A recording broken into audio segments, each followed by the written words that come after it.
خشوا على مطبخ ام يوسف للاكلات الجديده، شوفوا عملنا الاختراع ده ازاي. دي ولا شوربه عدس ولا شوربه كوسه، دي شوربه مش متخيلينها، مغذيه للقلب تحفه. خشوا وشوفوا دي شوربه ايه، مش هقول لكم الا لما تخشوا وتشوفوا دي شوربه ايه.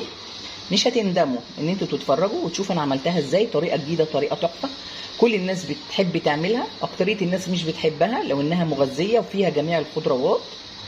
عملنا كفته فراخ وهمبرجر فراخ بكيلو واحد، هتعملي الكميه دي وممكن تعملي عزومه على فكره.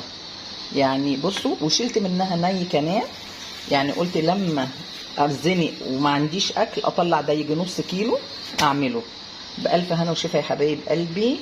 كفته عملناها بتتبيله روعه، فيها تكات جميله مش اي حد يعملها، ان شاء الله باذن الله هتعجبكم.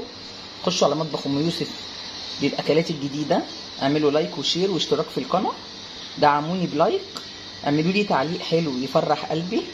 جبر الخواطر على الله، اجبروا خاطري بتعليق حلو.